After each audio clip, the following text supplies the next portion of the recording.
Hello বন্ধুগণ, আজকে আমরা আলোচনা করব লায়াবিলিটি নিয়ে।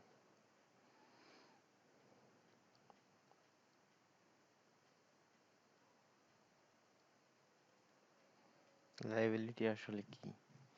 যে টাকা আমরা অন্য লোকের কাছ থেকে নিয়েছি, যা নির্দিষ্ট সময় পর ফেরত দিয়ে দিতে হবে, তাই হচ্ছে লায়াবিলিটি। এক কথায় আমরা কারো কাছ থেকে ঋণ নিয়েছি, সে টাকাটা আমাদেরকে পরবর্তীতে পরিশোধ করতে হবে, এটাই হচ্ছে লায়াবিলিটি। তাহলে আমরা 1 নম্বরে যেটা লিখতে পারি,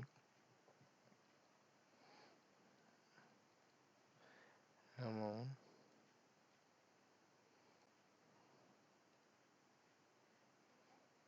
অ্যামাউন্ট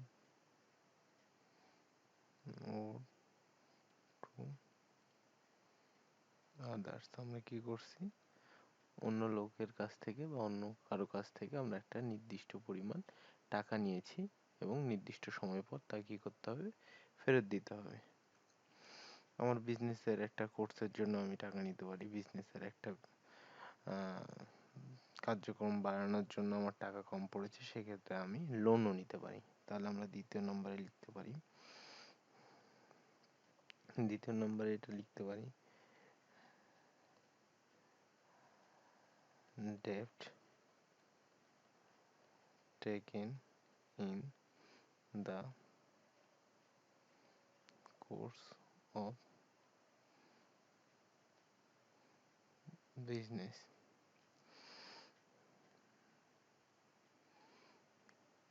এটা কি করতে হবে? আমাকে একটা নির্দিষ্ট সময় পর কিন্তু এটা দিয়ে দিতে হবে। এবং এটা কি হচ্ছে? ডেটটা হচ্ছে লিগ্যাল, হচ্ছে আমার লিগ্যাল। এটা কি করতে হবে আমাকে? এটা নির্দিষ্ট পর আমাকে কি করতে হবে? রিপেড করতে, টু রিপিট। আমরা কি করব পরবর্তীতে? এটা কি করব? রিপিট করে দিতে হবে আমাদেরকে। তারপর আমরা 3 নম্বরে এটা কি হতে পারে? আমরা তো এই একটা লোন নিলাম বিজনেসের জন্য। এই লোনটা তো আমাদের দীর্ঘ সময়ের জন্য হতে পারে এবং হচ্ছে আমাদের শর্ট টার্মের জন্য হতে পারে। এক কথায় আমি বলছি যে টার্মটা কি, লং টার্ম এবং শর্ট টার্ম। আমরা এর আগে পড়েছি অ্যাসেটের ক্ষেত্রে যে লং টার্ম এবং শর্ট টার্ম। তাহলে আমরা কি হচ্ছে? আমরা লিখতে পারি টার্মস। টার্মস একটা হচ্ছে লং টার্ম, একটা হচ্ছে শর্ট টার্মস। লং টার্ম এবং শর্ট টার্মস এর ক্ষেত্রে কি হতে পারে? লং টার্ম লায়াবিলিটি যেটা, সেটা হচ্ছে যে আপনার মোর দ্যান 1 ইয়ার। এটা 1 ইয়ারের বেশি সময় ধরে আপনি কি করছেন? নিচ্ছেন। ধরেন একটা ব্যাংক লোন নিলেন, ব্যাংক লোন 2 ইয়ারের জন্য নিলেন। এটা কি হচ্ছে? আপনার 2 ইয়ারের জন্য আপনি ব্যাংক লোনটা নিলেন। আর 1 বছরের কম সময়ের জন্য হচ্ছে কি হচ্ছে আপনার? সেটা হচ্ছে শর্ট টার্ম লোন। তো ব্যাংক লোন হতে পারে, এটা ডিবেঞ্চার ইস্যু করলো বা বন্ড বন্ড ইস্যু করলো, সেক্ষেত্রে এটা আপনার লং টার্মের জন্য। শর্ট টার্মস লোন কোনগুলো? আমরা যেটা কারেন্ট লায়াবিলিটি বলে থাকি অনেক সময়, এটা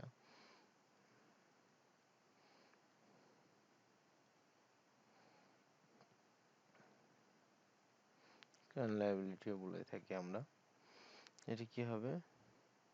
লেস দ্যান 1 ইয়ার, বা এটাও লিখতে পারি আমি, not more than 1 year. Not more than 1 ইয়ার। এটা ক্রেডিটর হতে পারে। আপনি কারো কাছ থেকে হয়তোবা থার্ড পার্টি হিসাবে কাজ করেছেন, আপনি তার কাছে 2 মাস সময় নিলেন, একটা জিনিস ক্রয় করেছেন এবং যার কাছে আপনি বিক্রি করলেন তার কাছে আবার আপনি 1 মাস সময় নিলেন এবং 1 মাস পর টাকাটা নিয়ে আপনি কি করলেন? তার যে জিনিসটা নিয়েছিলেন তাকে টাকাটা দিলেন আপনি। কারণ ওখানে 2 মাস সময় নিয়েছিলেন। মাঝখানে যেটা আপনার ইনকাম হলো এটা আপনি রেখে দিলেন। এটাও হতে পারে।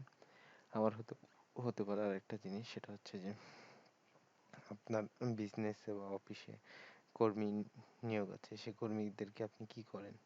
আপনি সে কর্মীদেরকে মানে সার্ভিস নেন তাদের কাছ থেকে, কিন্তু স্যালারিটা দেন কবে? মাস শেষ হওয়ার পর। তাহলে এখানে কি হচ্ছে? Salary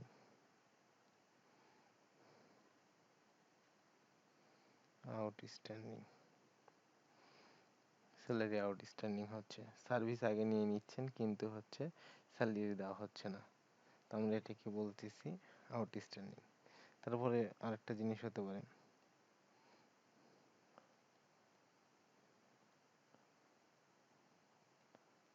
rent outstanding. আপনি কি করতেছেন, বাসা তো আপনি সার্ভিস বাসা ভাড়া বাকি আছে, আমরা মানে আগের মাসের ভাড়া আমরা এখন অপরিশোধিত রেখেছি, আর আমরা এটাকে রেট আউটস্ট্যান্ডিং বলছি। আর এগুলো যেগুলো দেখছেন আপনি, এগুলো হচ্ছে যে সবগুলো salary outstanding, rate outstanding, creditor, এগুলোর কি হচ্ছে, এগুলো সব আপনার হচ্ছে কারেন্ট লায়াবিলিটি। আর আরেকটা কথা বলে রাখি যে এই যে আপনি লোনগুলো নিলেন, এই লোনগুলো কিন্তু আপনাকে ইন্টারেস্টে দিতেও হতে পারে, আবার নাও হতে পারে। অনেক সময় কি হয় যে আপনার অন্যের কাছ থেকে আমরা ব্যবহারের জন্য টাকা নিয়েছি, বা ব্যবসায় সাধারণভাবে অনেক সময় টাকা নিয়ে থাকি ব্যাংকের কাছ থেকে বা লোকের কাছ থেকে। সাধারণত বাংলাদেশের লোকের কাছ থেকে ইন্টারেস্ট ফ্রি লোন হয়ে থাকে। এছাড়া ব্যাংকে আপনি যদি অ্যানিকেস কোনো লোন নিয়ে থাকেন তাহলে অবশ্যই আপনাকে ইন্টারেস্ট দিতে হবে। এই আর আপনি যখনই কারো কাছ থেকে বা ব্যাংকের কাছ থেকে short term long term loan নেন আর ইন্টারেস্টে যদি থেকে থাকে, সেটাও কিন্তু আমাদের লায়াবিলিটি হচ্ছে। আর এটা নির্ধারণ করে আপনার ব্যক্তি বিশেষের উপর আপনি কত তাড়াতাড়ি সেটা দিতে পারছেন। শর্ট টার্মের ক্ষেত্রে আপনি যতটা সময় নিয়েছেন তার ভিতর দিয়ে দিলে ভালো, আর ব্যাংকের তো নির্দিষ্ট সময় আপনাকে দিতে হবে। এখানে একটা কথা হতে পারে যে আপনি কেন লোন নিয়েছিলেন, আপনার কি ক্যাপিটাল কম ছিল? এটাও হতে পারে আপনার ক্যাপিটাল কম থাকার কারণে আপনি লোন নিয়েছেন। আপনার ব্যবসায় ক্যাপিটাল কম পড়েছে, বড় পর্যায়ে নিয়ে যেতে চান ব্যবসাটাকে, এই জন্য আপনি হয়তোবা লোন নিয়েছেন। আবার অনেক সময় দেখা যায় যে ব্যবসা পরিচালনার জন্য আপনার কিছু টাকার দরকার হয়, সেক্ষেত্রে আপনি কি করেন, এই লোনগুলো নিয়ে থাকেন। এছাড়া অনেক ক্ষেত্রে লোন নিয়ে থাকে। তারপরে হচ্ছে এগুলো সবগুলোই হচ্ছে লায়াবিলিটি এক কথায়। তারপরে আমরা আরেকটা বলতে পারি যে এই যে আমরা মানুষের কাছ থেকে যে টাকাটা নিয়েছি, এটি কি করতে হবে, আমাকে এক সময় একটা পর্যায়ে কি করতে হবে, পেইড করতে হবে। তাহলে আমরা এটাও বলতে পারি দিস অ্যামাউন্ট, মানে এই অ্যামাউন্টের কথা বলছি, দিস অ্যামাউন্ট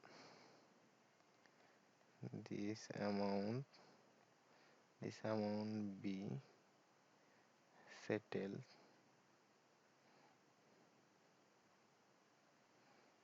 সেটেল ওভার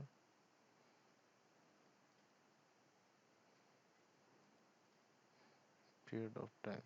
একটা সময় পর আপনি কি করতেছেন, এটা পরিশোধ করতে হবে আপনাকে।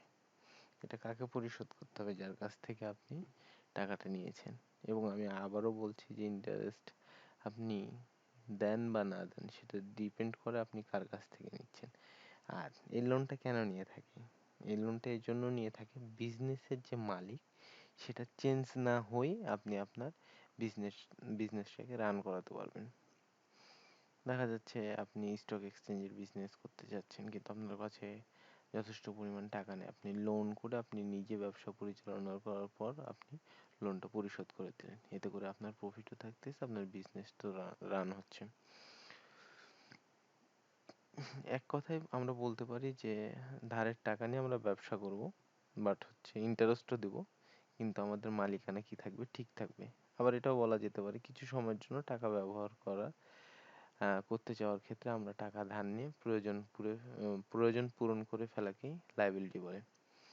আরেকটা কথা থাকতে পারে যে লায়াবিলিটি আমরা কোথায় দেখা যাবে, আমরা অনেকেই দেখা যাচ্ছে ব্যালেন্স শিট পড়েছি বা ফিনান্সিয়াল পজিশন বলতে পারি, তাহলে আমরা এটা বলতে পারি account account shown in balance sheet বা statement of man of financial position. আমরা তাহলে প্রশ্ন আসতে পারে লাইবিলিটিটা কোথায় দেখা যাবে। এটা ফিনান্সিয়াল স্টেটমেন্ট অফ পজিশন দেখা যাবে, বা balance sheet, asset, liability, capital, এই তিনটে জিনিসই ব্যালেন্স শিটে দেখা যাবে। প্রফিট এবং লসের সময় এটা নেট ইফেক্টে নজরে আসবে, আর তখন ওখানে লাইবিলিটিকে দেখাতে হবে। এই তা এক কথায় আমরা যেটাই করি না কেন, আমাদের লোন হিসেবে যা কিছুই থাকবে সমস্ত সবকিছু আমাদের লাইবিলিটির আন্ডারে পড়বে। তো আমরা পরবর্তীতে আর একটা নতুন টপিক নিয়ে হাজির হব, সাথেই থাকুন আমাদের সাথে। আর ভিডিও ভালো লেগে থাকলে অবশ্যই সাবস্ক্রাইব করে রাখুন।